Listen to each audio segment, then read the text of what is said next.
Reciben esta palabra, díganme amén. Muy bien. De tanto en tanto me gusta relatarte algunos de los mejores cuentos favoritos que he leído, que le pertenecen al gran autor y monje benedictino Mamerto Menapace. Vaya caramba que tiene nombre, pero es un gran autor. Que por cierto yo lo suelo mencionar seguido. Si me siguen, lo suelo mencionar seguido. Soy un asiduo lector de todas las obras de este caballero. Menapace nació durante 1942, fue el noveno de 13 hermanos y desde 1980 es el abad del monasterio de los Toldos, una ciudad argentina del noroeste de la provincia de Buenos Aires. Y además es el presidente de la congregación benedictina que reúne a los monasterios de Paraguay, Uruguay y Argentina. Y desde muy joven se dedicó a escribir cuentos, poesías, ensayos bíblicos, narraciones, reflexiones. Publicó más de 40 libros con temas que van desde el encuentro con Dios al crecimiento en la fe. En el 94 le dieron el premio Conex, que es el diploma al mérito, como uno de los mejores 5 o uno de los 5 máximos exponentes de la literatura juvenil. Los jóvenes lo leen con voracidad. En un tiempo de redes sociales donde parecería que nadie lee, no saben cómo los jóvenes eligen sus libros, porque él tiene una forma de redactar, de narrar, que es fabulosa.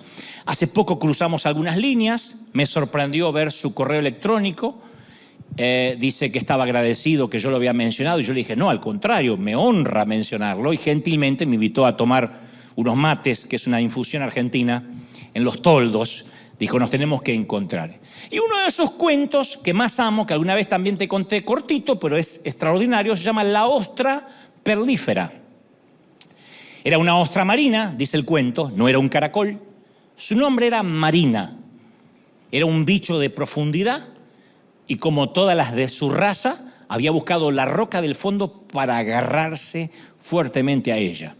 Una vez que lo consiguió, creyó haber dado con su destino claro que le permitiría vivir sin contratiempos, su destino de ostra marina. Pero el Señor Dios había decidido un misterioso plan para que Marina fuera valiosa. Ella lo único que quería era ser feliz. Pero un día el Señor permitió que entrara en la vida de Marina un granito de arena, literalmente un granito de arena. Fue durante una tormenta de profundidad, de esas que casi no provocan oleaje en la superficie, pero sí remueven el fondo de los océanos. Cuando el granito de arena entró en su existencia, Marina se cerró violentamente, así lo hacía siempre que algo entraba en su vida, porque es la manera de alimentarse que tienen las ostras. Todo lo que entra en su vida es atrapado, desintegrado y asimilado. Si esto no es posible, se expulsa hacia el exterior ese objeto extraño. Pero con el granito de arena, la ostra marina no pudo hacerlo de siempre. Entonces, consideró que aquello era sumamente doloroso y que la estaba hiriendo por dentro. Lejos de desintegrarse, más bien la estaba lastimando a ella. Entonces quiso expulsar el cuerpo extraño, que es lo que hacen las ostras, pero no pudo. Así que comenzó el drama de Marina, dice el cuento. Lo que Dios había permitido pertenecía a aquellas realidades que no se dejan integrar, pero que tampoco se pueden suprimir, que uno ni asimila, pero tampoco lo puede expulsar. El granito de arena era indigerible e inexpulsable. Y cuando trató de olvidarlo o ignorarlo, era peor, tampoco pudo. Y frente a esta situación ella hubiese podido pensar que solo le quedaba un camino, luchar contra su dolor, rodeándolo con el pus de la amargura, del resentimiento que terminaría por explotar, envenenándola a ella y envenenándole a todos los que la rodeaban. Pero en su vida había una hermosa cualidad, era capaz de producir sustancias sólidas. Normalmente las ostras, y esto es histórico, esto es así, dedican esta cualidad de fabricarse un caparazón defensivo que es rugoso por fuera y suave por dentro. Pero también puede construir una perla. Y eso fue lo que realizó Marina. Poco a poco, con lo mejor de sí misma, fue rodeando el granito de arena del dolor y a su alrededor comenzó a gestarse una perla hermosa. Normalmente no todas las ostras tienen perlas. Solo son producidas por aquellas que deciden rodear el dolor con lo mejor de sí misma cuando ven un cuerpo extraño. No todas la hacen, no todas las ostras tienen perlas. Muchos años después, dice el cuento, de la muerte de Marina, unos buzos bajaron al fondo del mar y cuando la sacaron a la superficie se encontró en ella la hermosa perla de su vida. Y dice el cuento que al verla brillar con todos los colores del mar y del cielo, nadie se preguntó si había sido feliz. Simplemente supieron que Marina había sido valiosa. Y hasta aquí el fabuloso cuento de mi amigo Menapace. Yo lo usé como introducción porque creo que a lo largo de toda la historia de la humanidad hemos luchado con el porqué de las cosas que nos duelen. ¿Por qué? Y responder creo que a esta pregunta es crucial, es determinante para recuperarse a golpes que a veces son aplastantes en la vida. Porque la diferencia entre la poda, que alguna vez te lo dije, la poda y el castigo está en la intención.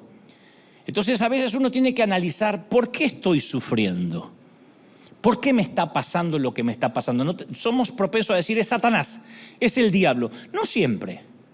Porque la poda y el castigo a veces se sienten casi iguales, pero si Dios nos está podando no es para matarnos, sino para sanarnos.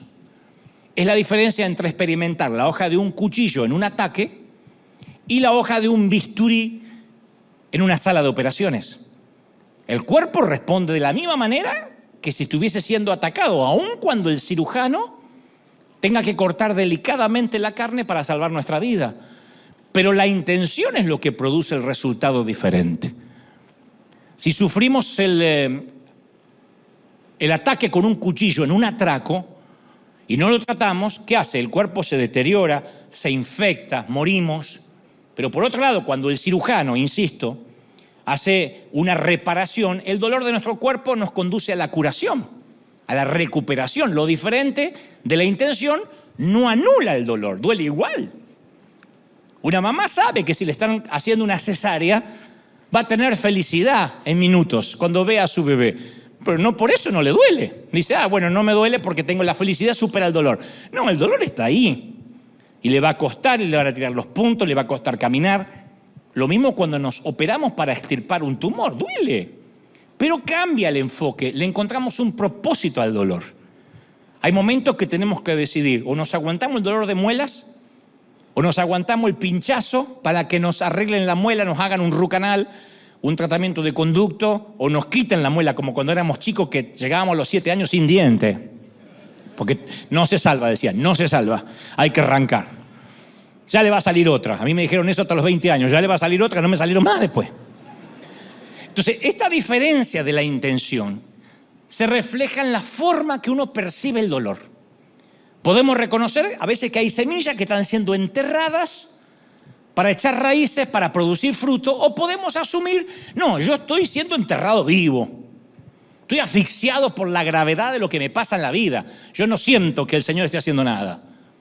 Pero es determinante saber si estamos siendo plantados o enterrados. Porque pueden ser similares, pero no lo son. El dolor es igual, pero la intención es lo que nos beneficia. La poda de Dios son los eventos que Él permite que no pretenden castigarte. Dios permite a veces una poda, al igual que un padre amoroso disciplina a un chico para que madure. No necesitan decirme amén, pero debe haber papis acá que en algún momento le dicen al hijo, se acabó el iPad. Te voy a quitar el celular. Mirá que son todos buenos, justo vinieron las Madres Teresa, pero bueno.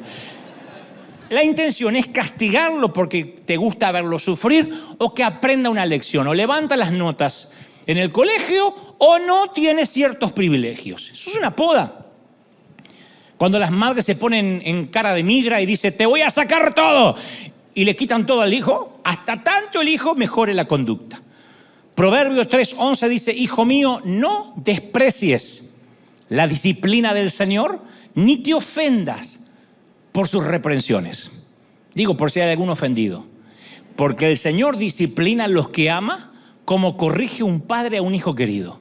Entonces la mayoría de los padres tratamos de enseñarle a nuestros hijos algunas lecciones, porque vemos un panorama más amplio. Los nenes cuando son chiquititos comen dulces todo el día si los dejamos. Si los dejamos, se toman una bebida cola así grandota antes de irse a dormir. Después andan rebotando así por las paredes. Y nosotros que vemos más allá, le decimos, no, odio esta casa. Yo muchas veces se lo dije a mis padres. Decía que los odiaba y que me iba a ir de la casa. Y un día hasta me fui. Con 5 años me fui de casa, agarré mi maletita y me fui al descansito de la escalera como 2 horas. Y yo recuerdo ya adulto que en una de esas noches oscuras del alma, luego de un enorme fracaso, porque vaya que los tuve y los sigo teniendo, una vez le pregunté al Señor, Señor, ¿por qué yo? Nunca me he olvidado que le dije, Señor, ¿por qué yo? Me toca esto, ¿por qué? Y Él me sorprendió con una respuesta, ¿y por qué no? Y me recordó, ¿cuándo es la temporada de poda de un labrador?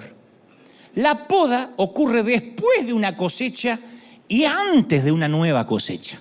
Esa es la poda. Juan 15:2 dice, Él corta de mí toda rama que no produce fruto. Lo que no produce fruto se corta. Y poda las ramas que sí dan fruto para que den más.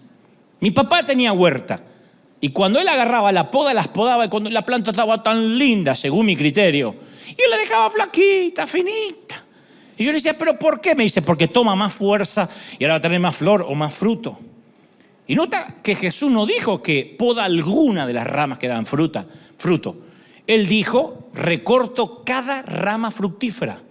Entonces la poda de Dios en mí no es porque hice algo mal. A veces no es que estoy sufriendo porque estoy desagradando a Dios. Siento el abrasador dolor del labrador sobre mí. ¿Por qué está podando mis ramas? Porque hice algo bien, porque disfruto. ¿Me están siguiendo, sí o no? Así que antes de preguntarle por qué yo, porque capaz que hay alguno que dice, yo también me pregunto por qué a mí, yo puedo atrever a preguntarte, ¿y por qué no tú? ¿Por qué no te tocaría una poda? Aunque diga, pero yo hice todo bien. Sí, pero tu comportamiento no te hace inmune a que recibas una poda para producir más. Formas parte de un grupo selecto de gente que han sido elegidas por el labrador para ser podadas. Me encantaría que le digas a alguien, vas a ser podado, cabezón. Dile, cabezona, vas a ser podada. Que no significa que vas a adelgazar necesariamente, vas a ser podada. ¿Por qué? Porque hiciste cosas que otros no han podido. Cumpliste tu propósito. Diste fruto. Así es como crecen los seres vivos, ya que hablemos de vegetales o de visión. Pero cuando nos poda, a veces somos tercos, porque yo soy el principal terco, que no entiendo. Y digo, ¿y si Dios me ama, por qué yo estoy perdiendo todo lo valioso? ¿Por qué? Pregunto, ¿de verdad creemos que lo que perdemos es valioso? Porque por lo que veo, a veces el Señor no le da el valor a lo que nosotros sí le damos mucho valor. Y vamos por la vida anhelando lo que se nos quitó. Y el maestro está muy contento con lo que nos dejó, con lo que todavía tenemos. El milagro de Dios nunca está en lo que se perdió, sino en lo que nos quedó. Si estamos a punto de comer, lo que sea, aunque digas estoy recalentando arroz, eso es todo lo que necesitamos y Dios lo sabe.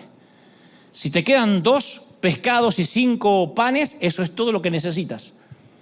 Al igual que la viuda puede que nos quede un poquito de aceite, Dios sabe que en esta temporada es todo lo que necesitamos, es más que suficiente.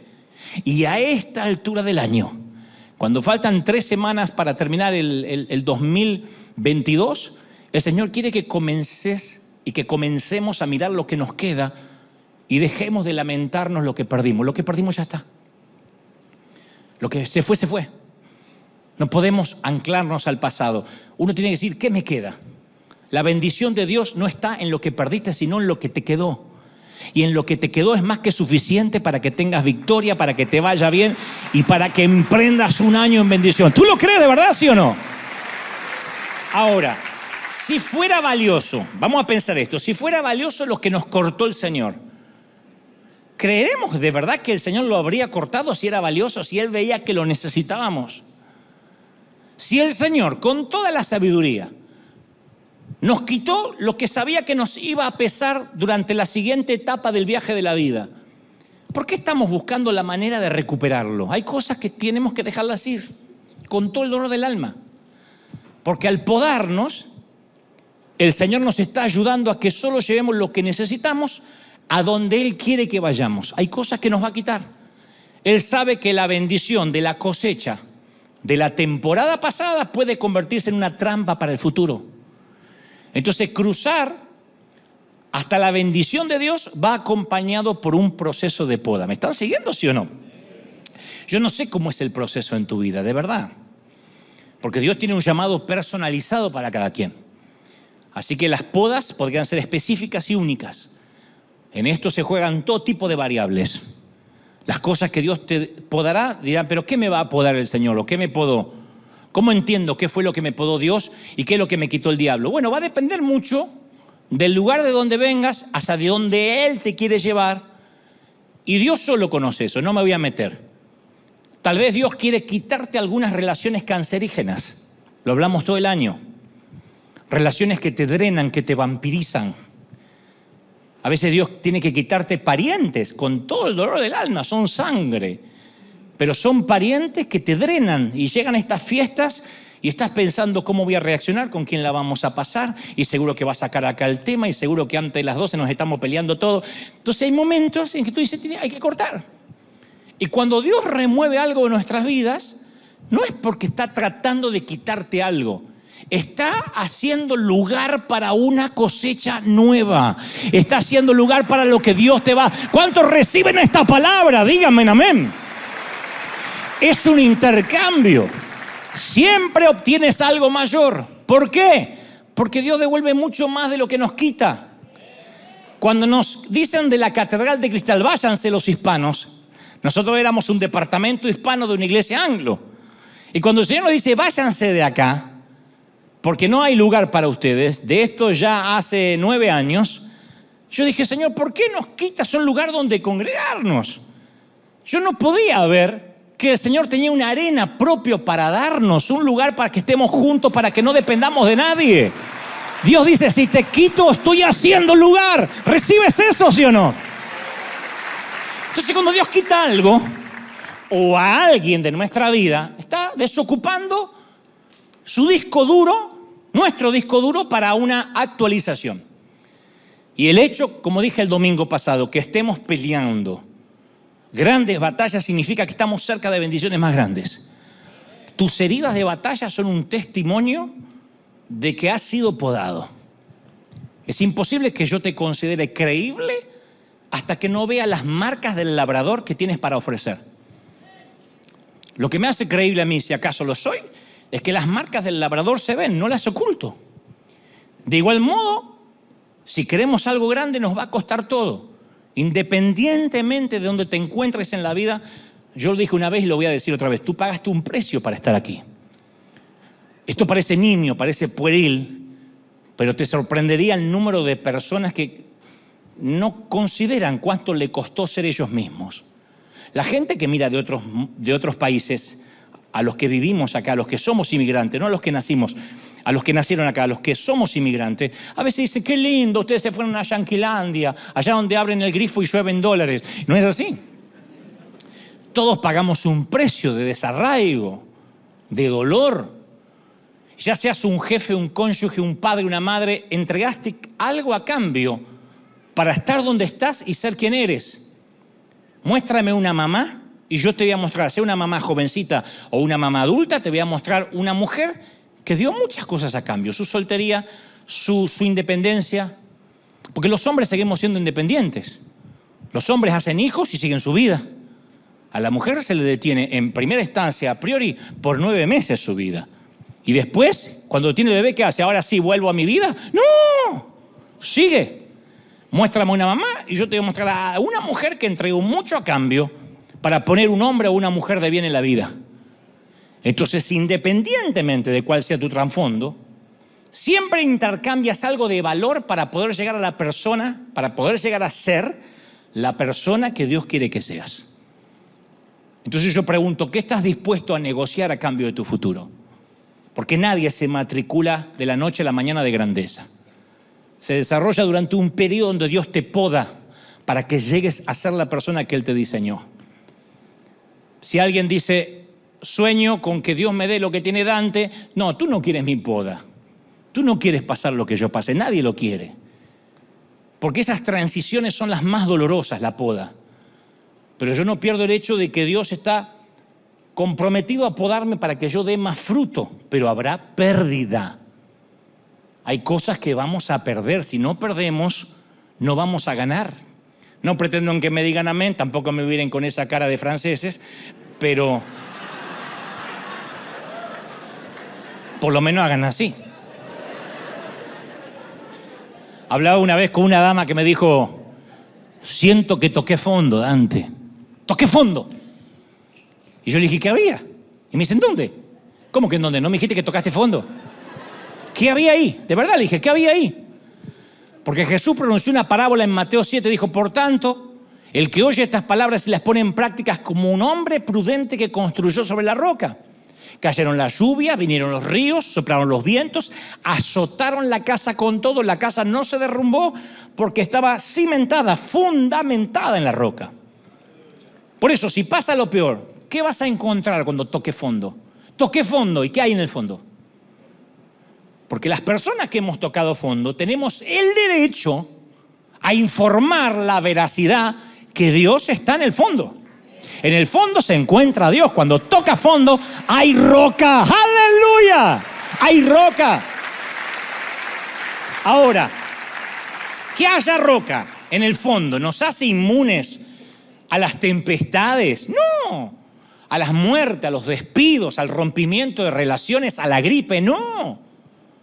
Tampoco hace que nuestro corazón se vuelva a prueba de sufrimiento y no sienta la punzada de una vergüenza, de un fracaso, de un rechazo. Yo digo siempre, yo no soy capaz de medir la profundidad de papás que pierden a un hijo. Tenemos muchos papis y mamis que han perdido hijos. En el coro hay una querida hermana que yo conozco de otra iglesia hace muchos años con su esposo, los Reynoso, que han perdido un hijo. Y cada vez que yo veo a Nancy cantar, me pregunto, ¿cómo se repone un corazón? Porque es un dolor que no logro entender, no me ha pasado. Dios permita que nunca pase. Pero a veces papis que han perdido hijos me dicen, si me pasara algo así otra vez, no sé qué haría, o no sé cómo salir de la cama, o no sé cómo reponerme, y los entiendo. No puedo decirle, hermano, confía en Dios, tiene otros hijos. Perder un hijo, por eso no hay nombre para eso. Yo siempre digo, pierdes un cónyuge, eres viudo, pierdes un padre, eres huérfano, pierdes un hijo, no hay nombre porque el dolor es innombrable. Pero en el fondo hay roca sólida, lo he visto. Si uno edifica la vida sobre Cristo, toca fondo, pasas un duelo, pierdes el aliento, pero de alguna forma sigues respirando. Me consta, hay mucha gente acá que sigue en pie en medio de la tormenta. Quizás hayas perdido tu bebé. Quizás pasaste por un divorcio o terminaste dándote por vencido contra los acreedores, contra las deudas. Dijiste, basta. Y en ese momento tenebroso, atroz, Dios te dio la fe para salir adelante. Y cuando regresabas desde el fondo, nadaste hasta la superficie con un nuevo don que antes no tenías. Haber visto a Dios en el fondo hace que ningún dolor agudo te vuelva a quebrar nunca más. Estuve ahí y había roca. ¡Aleluya! ¿Tú lo crees? En el fondo hay roca. Por eso aquellos sobrevivientes del cáncer o sobrevivientes de una tragedia dicen, estoy fuerte, a mí no me va a voltear cualquier cosa, no soy de cristal, no soy de mantequilla. Hay gente que es de cristal, cualquier vientito, ay, me ofendo. Le digo, a veces yo le digo, Señor, dale problemas reales, dale problemas reales. Para que ya no haga escándalos por una amiguita que cae de la mesa, dale problemas grandes, para que se haga fuerte. Porque el dolor es parte del proceso de la curación, es un antiséptico emocional que limpia la herida. Yo a veces oigo a predicar a tantos colegas y a veces me pregunto, sin ánimo de criticar, ¿qué Biblia leen? Porque está llena de perfección su mensaje, de declaraciones, de decretos proféticos, de victoria, que también los hay, pero la gente se frustra después porque no coincide eso con su realidad. Las historias de la Biblia, la mayoría, si acaso el 99,9%, son fracasos.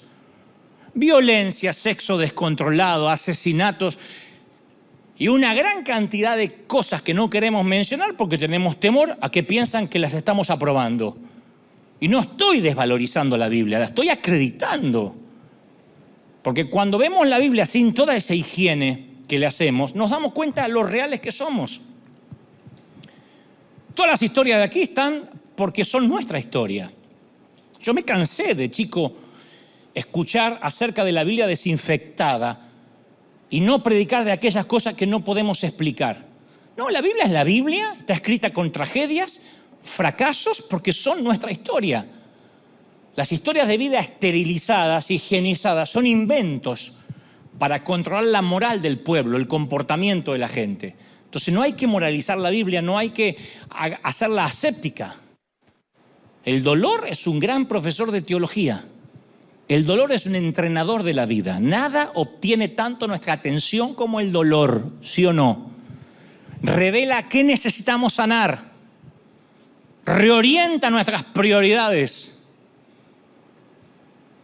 Te das cuenta que nos damos cuenta que si estamos haciendo un escándalo por no tener wifi, de repente un hijo empieza a estar grave y se está muriendo, nos damos cuenta que es una idiotez, una babosada el celular. Las prioridades lamentablemente se nos ordenan cuando llega el dolor.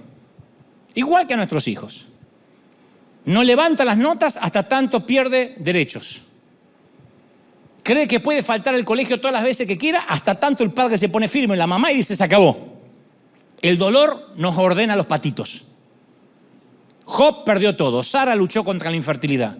Moisés fue fugitivo 40 años. David tenía un suegro que intentó matarlo. Y vos pensás que tenés problemas con tu suegro. María Magdalena poseía un demonio. Pablo tenía recuerdos de asesinatos, quemándole el alma. Pero tenían algo en común. Oyeron la voz en medio del dolor. Y mi oración hoy es que cuando estamos terminando el año aprendamos a oír su voz.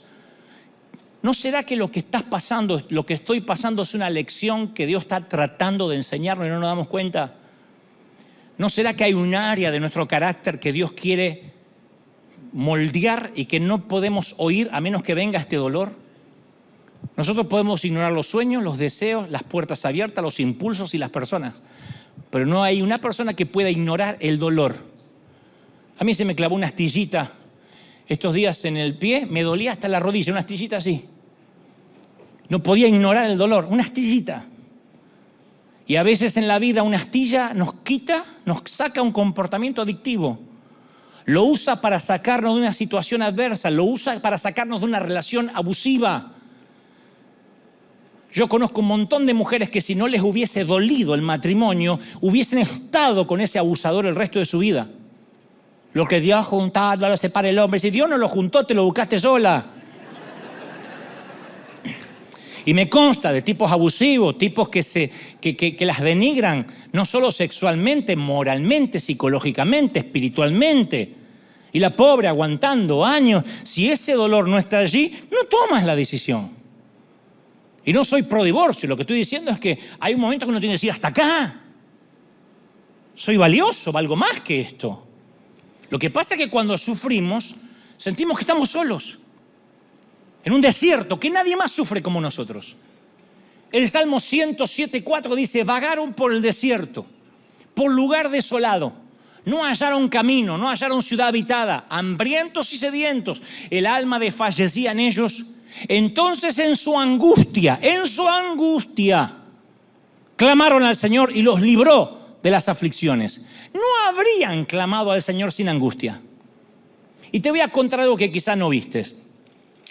El libro de Génesis, cuando termina el libro de Génesis, termina con una sola familia tan pequeña de manera que puede enumerar la Biblia todos los hijos, los nombres de todos los hijos.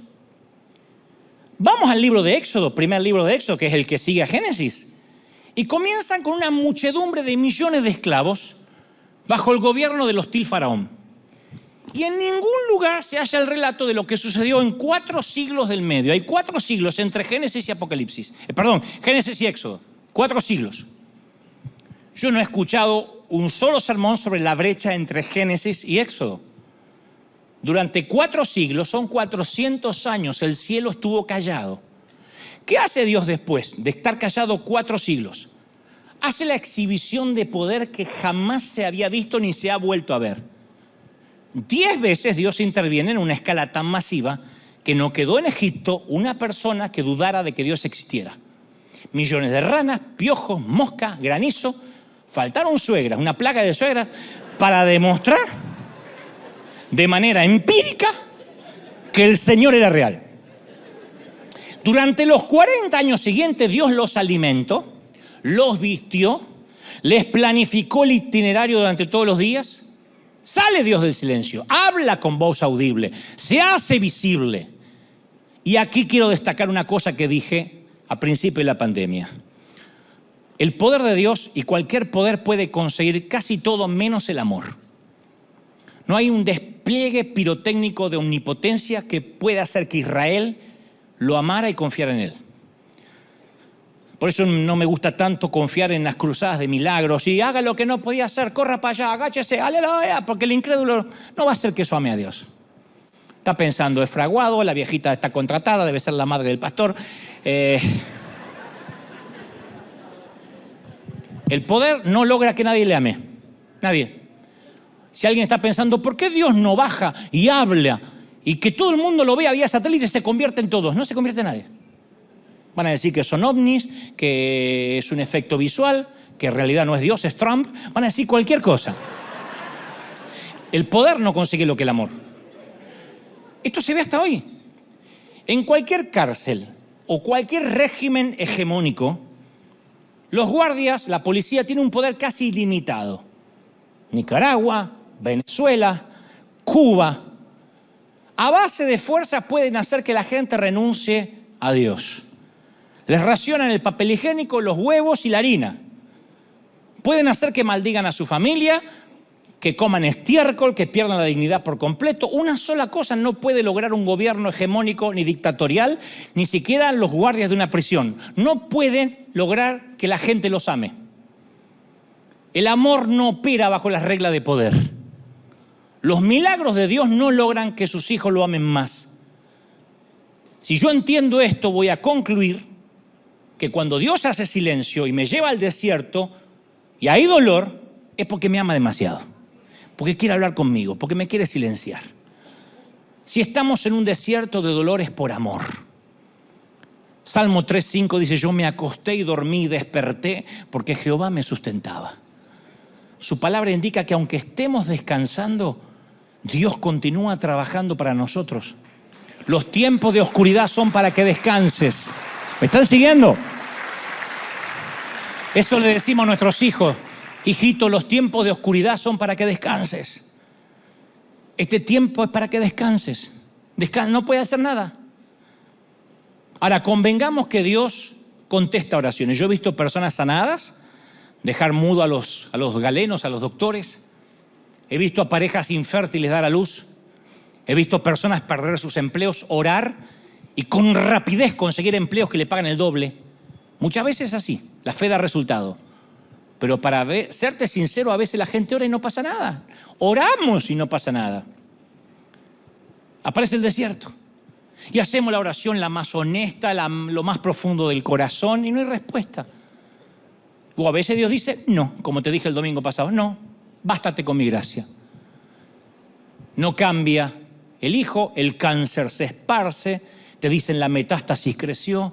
Tú dices, pero ¿por qué si oré toda la semana? El matrimonio se siente más solitario, los hijos se alejan más. A veces las temporadas de dolor pueden ser fatales para la fe. O decimos, no, este dolor debe ser una oportunidad, algo Dios me quiere mostrar, algo Dios quiere tratar con mi carácter. Y te digo, capaz que no se va a recuperar la gente que amas. Yo hubiese dado cualquier cosa porque mi papá, mi mamá vivieran hasta los 100 años. Dios dice, hasta acá, me lo llevo. Y los días que ellos murieron yo estaba acá predicando, porque si no, ¿qué predicamos? Si me voy a morir del dolor y ese día me va a agarrar una depresión, ¿qué crédito a mi vida? Si mi mamá me enseñó que yo tenía que orar para que cuando cerrara los ojos despertara del otro lado en los brazos del Señor. Si eso le pasa a la vieja, ahora yo voy a maldecir. Entonces entiendo que a veces no vamos a lograr todo lo que nos propongamos. Que vamos a tener que lidiar con un dolor que no nos merecemos. Yo no digo que merezcas el dolor viene. ¿Merecí yo la astilla de mi pie? No. Hay días que están llenos de frustración. Yo entendí que la fe no me garantiza una vida libre de dolor, pero sí me capacita para ver la gloria de Dios en medio del desierto. Yo a veces le digo, Señor, mueve los obstáculos de mi vida. A mí no me gusta confrontar. Yo detesto discutir. Detesto debatir. Según mi forma de pensar, a mí los desiertos me detienen, no me dejan avanzar rápido. Le digo, Señor, ¿por qué este desierto? Sí va tan bien. Pero Dios no piensa como yo. Ahora entiendo por qué me consulta tampoco. Ni me pregunta lo que pienso. Así que en lugar a veces de quitar nuestros desiertos, Él desarrolla la fe en medio del desierto. Y si nunca nos enfrentamos a un enemigo, no tenemos nunca la experiencia de haber vivido la victoria. Donde no hay oposición, no hay oportunidad. Todas las buenas historias tienen adversidad. Por supuesto, yo escribiría mi vida sin adversidad. Y nació en las playas soleadas de Florida y nunca hubo tormenta en la vida de Dante Gebel. Y todo sonreía para él y nunca chocó con un chino. No había chinos a su alrededor. Queremos que nuestras historias sean así, salten de la promesa de la liberación a la tierra prometida. Pero nos gusta ver cómo otras personas cruzan por el Mar Rojo con un imperio detrás. ¿Por qué nos gusta? Porque miramos Netflix, porque miramos Amazon Prime y HBO y nos gustan esas historias complicadas. ¡Oh! Y nos encanta. El cerebro no distingue la ficción de la realidad. ¿Sabían eso? Sabemos que estamos mirando una película, pero la disfrutamos porque en un momento el cerebro toma la ficción como la realidad. Por eso es que podemos disfrutar, bueno, algunos dementes disfrutan la montaña rusa.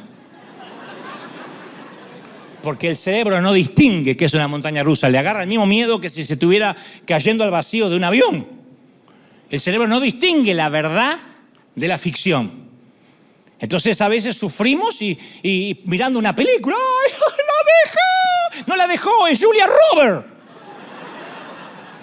Es una multimillonaria actuando. Pero perdemos la noción. Pero nos encanta ver la ficción en otros. Pero nosotros que nos construya un puente por encima de las aguas turbulentas, que los enemigos no se acerquen demasiado como para complicarnos la vida, y así no funciona la vida. La visión no se ajusta a nuestra agenda. Si no, no necesitaríamos la fe. Si todas nuestras oraciones fueran contestadas al instante, ¿sabe qué haríamos? No confiaremos más en Dios, confiaremos en nuestra oración. Usted dirá, no es lo mismo, no es lo mismo. Cuando yo era chico había unas hermanas en la iglesia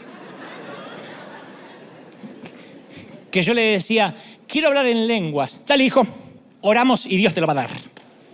¿Qué más querés? ¿Novia? ¿Qué andas necesitando? ¿Auto? Decinos que nosotros oramos y te lo damos. Eran las chicas superpoderosas. Ellas no necesitaban a Dios ni nada. Su oración era la poderosa. Y Dios no quiere ni que confiemos en la oración, que confiemos en Él a través de la oración. Pregúntale a Josué. Dios le dijo, te voy a dar éxito en todo lo que vaya, a donde vayas. Yo siempre quise la bendición de Josué. Todo lo que toques será bendecido. ¿Quién no quiere esa bendición? Donde pises habrá bendición. ¡Qué fenomenal!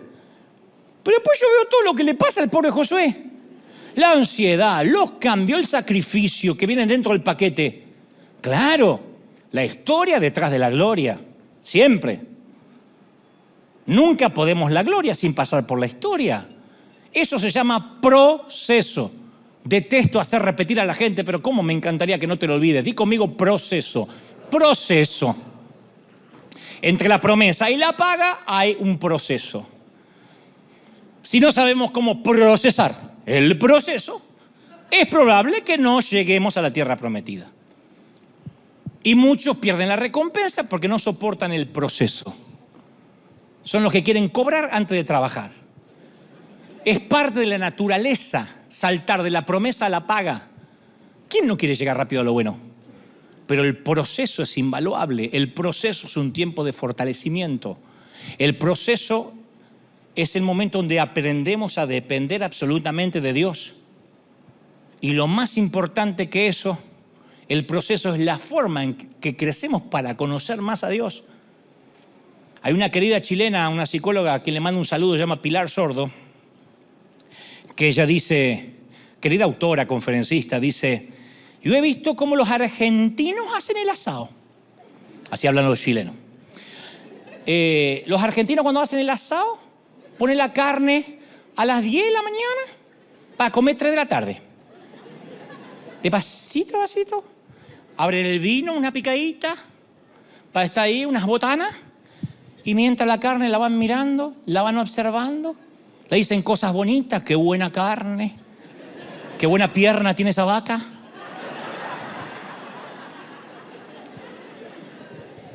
Y se acerca más hombre, y miran la carne y la rodean así. ¿Alguien quiere picar? No te atrevas, porque le sacas el jugo. Dice, yo me sorprendo del proceso, que nada que ver con los anglos que hacen esos incendios, tiran la carne y la vaca sale chamuscada, así torturada, no. El argentino es un proceso. Y después le ponen algunas verduritas así, las van haciendo. Y lo primero es el chorizo y lo abren por la mitad y lo van poniendo vuelta y vuelta así. Si te está agarrando hambre, y bueno, hay que aguantar.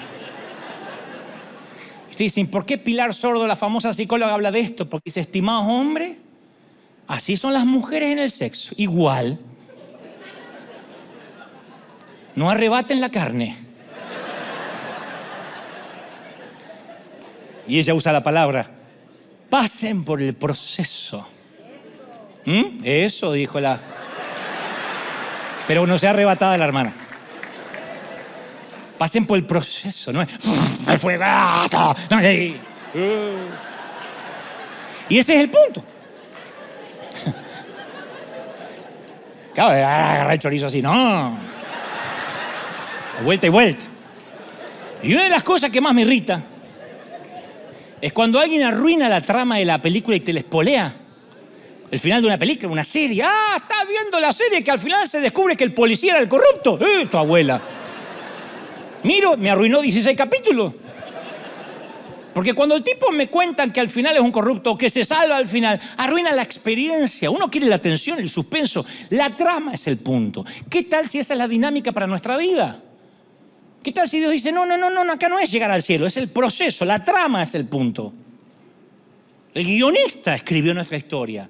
El proceso es el caldo de cultivo de la fe. Él quiere que aprendamos a caminar por fe y no por vista. Y no podemos aprender eso sin transitar por el dolor, por el desierto, el proceso. Y esta palabra va para aquellos que están sufriendo ahora mismo. Nos sentimos ansiosos por la llamada del doctor con los resultados del análisis o por la mirada del rostro mientras el médico entra a la habitación. Nos da pánico esa sensación extraña en el pecho o el bulto, la mancha que está donde no debería estar. Viste que la muerte hace su trabajo en fases: la erosión de los dientes, la inflexibilidad de las extremidades, el entorpecimiento de los sentidos, la vista cada vez más debilitada.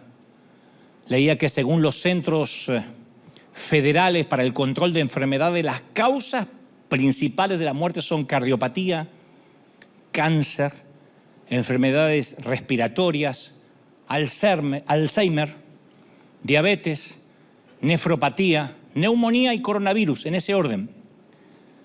Y viene la enfermedad e irrumpe los patrones de la vida y nos quita el control de todo. Uno pierde el control cuando está enfermo. ¿Qué puede controlar? A veces ni siquiera uno puede ir al baño. Los que han tenido el COVID saben que uno no puede levantarse para ir al baño. Uno pierde el control de todo. La agenda, lo que querías hacer. Uno se queda en la cama y no puede respirar.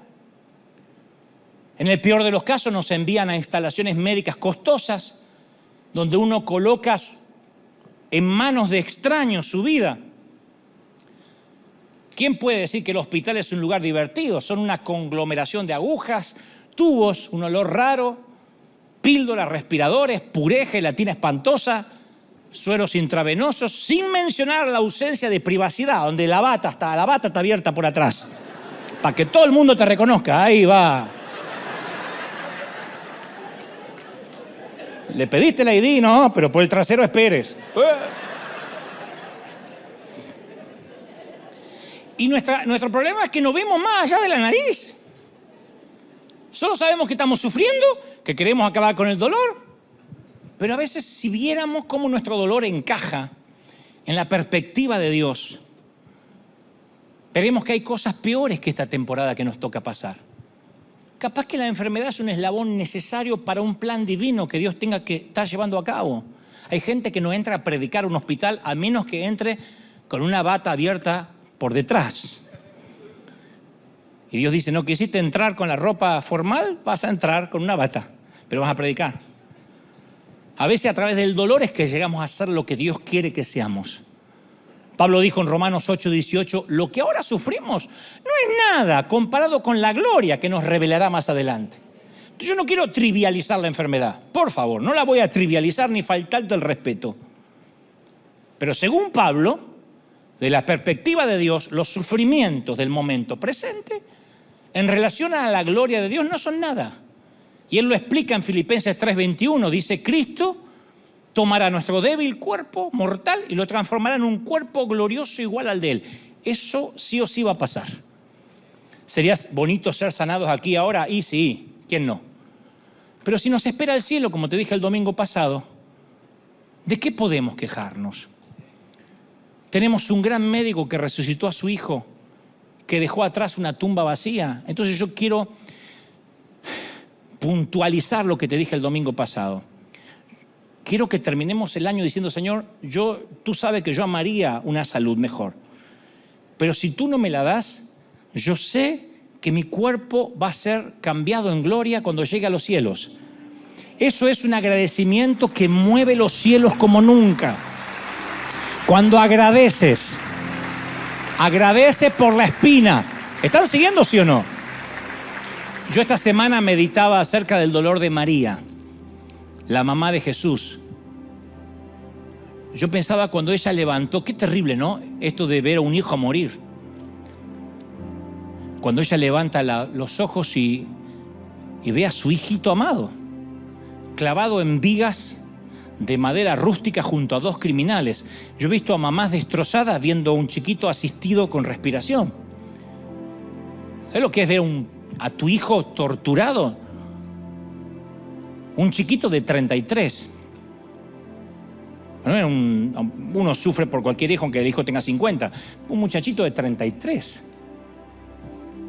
¿Qué es lo que vio María cuando levantó la vista? ¿Será que vio al león de Judá, al Mesías? Agradeció porque el Salvador del mundo estaba perdonando los pecados. O como mamá vio al bebé que nació en un establo, al bebé que envolvió en pañales. O tal vez vio al chiquito que jugaba a los 11, 12 años en el patio de Nazaret, riendo y cantando, y las risitas del nene le venían a la mente. O tal vez vio al hombre que olía a sudor y a serrín cuando venía por una taza de leche fría en la carpintería de su padre terrenal. Tal vez vio todo eso junto. Y María sabía que nunca más iba a volver a ser la misma porque habían crucificado a su hijo. Una madre no se repone después de eso.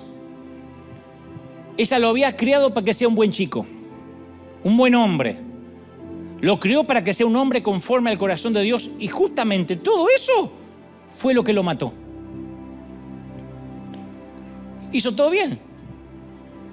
Lo crió para que sea educado, lo llevó al templo, hizo todo bien la mamá. Y eso lo mató, porque no andaba por malos caminos y por eso lo llevaron a la muerte. Yo creo que María, lo que vio en el Gólgota, fue a otros dos hombres crucificados junto a su hijo, gritando, sangrando, clamando. Y a pesar de su parecido, porque había tres, había una diferencia. Dos estaban siendo castigados, uno estaba siendo podado. Uno no estaba siendo castigado. Dos de ellos gritaban pidiendo clemencia, piedad, que es el dolor sin sentido, inesperado, sin propósito, de un condenado a muerte. Pero su hijo proclamó otro grito, gritó también, un grito desgarrador. Juan 19:30 dice que entonces Jesús, una vez que tomó el vinagre, dijo, ¡consumado es! Y entregó el Espíritu. ¿Cómo sé que gritó? Porque Marcos 15:37 dice, y Jesús dando un fuerte grito, murió, expiró.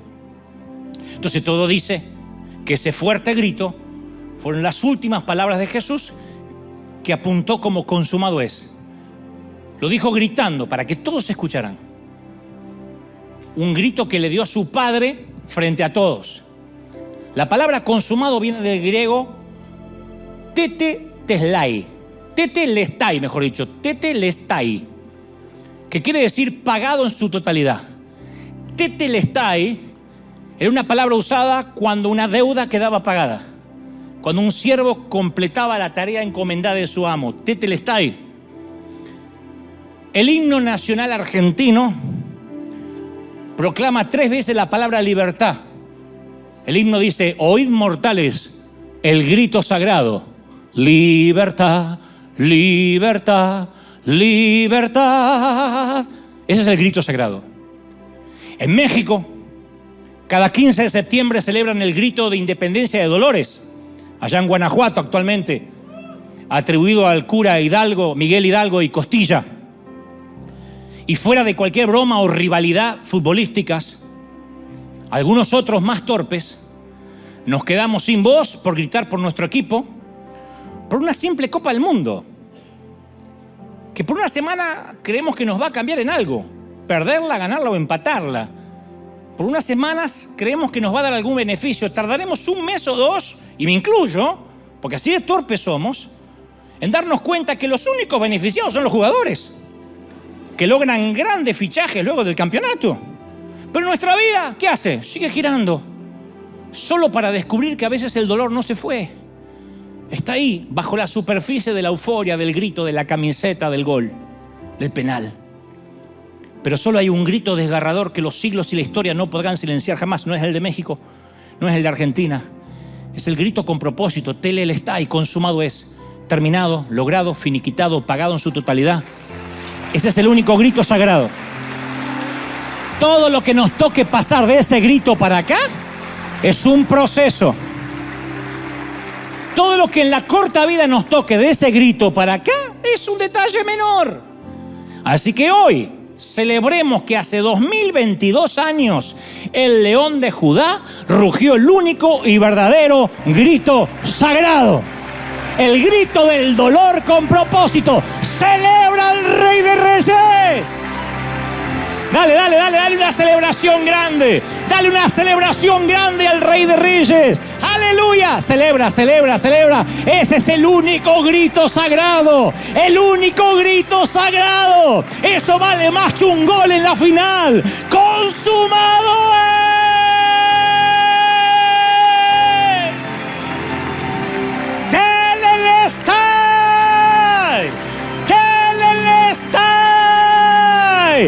Eso es un golazo, eso es vida eterna. Celebra al Rey. ¡Lleve!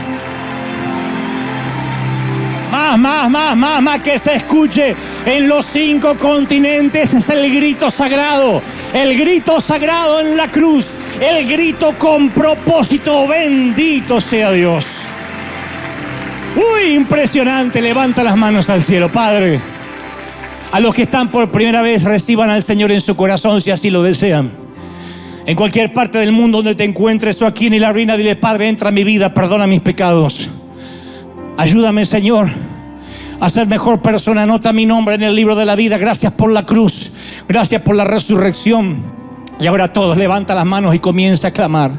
A los que están pasando desierto, a los que están pasando dolor, a los que las vidas no les ha dado tregua. Yo pude sentir en el Espíritu fuertemente anoche que el Señor me decía: yo voy a traer del norte, del sur, del este y del oeste, no solo aquí sino en el streaming, a gente que lo único que está pidiendo es una tregua. ¿Sabe lo que es una tregua? Déjame respirar. Aún en las guerras, aún en los equipos contrarios, aún en 2 naciones que entran en litigio, hay treguas para levantar los heridos del campo de batalla. Hay bandera blanca para descansar, para atenderlos en el hospital, para ir por los oficiales, por los soldados rasos. Y a veces la vida ni siquiera eso. A veces la vida viene en forma de divorcio, y atrás viene en forma de quiebra, y atrás viene en forma de soledad, y atrás viene en forma de frustración. Y la vida duele, caramba que duele. Y tú lo único que quieres es una tregua. Señor, dame un descanso, no puedo más. Señor, lo único que te pido es, por favor, respirar un poquito. Por eso entiendo la alegría de los países cuando van a una Copa del Mundo, porque llegar a la final o ganar es una alegría. No va a lograr bajar la inflación. Argentina no bajará la inflación. Dudo que algo cambie en la atmósfera política, dudo que algo cambie en la moneda, dudo que cambie la corrupción encristada en los gobiernos, pero por un ratito la gente tendrá una tregua, alocada, eufórica, superficial y tregua al fin, como si alguno de ellos hubiese pateado alguna pelota. Pero después se termina la tregua y vuelve el dolor y vuelve la escasez y otra vez no hay comida en la nevera y otra vez no hay trabajo. Y otra vez los gobiernos hacen lo que quieren y otra vez y hay que esperar 4 años por otra alegría. No. Necesitamos una alegría que se quede, necesitamos un contentamiento. Dios dice, ese contentamiento no está del otro lado de la cruz. El contentamiento no viene cuando llega la resurrección, el contentamiento viene en la cruz. Yo hoy pagué el precio para que tú tengas vida eterna y quiero que River sea una iglesia que agradezca por la vida eterna, porque Él gritó Telelestai, consumado es, consumado es, consumado es. Bendito sea el Señor. Vamos, clama al Señor. Todos orando, todos clamando.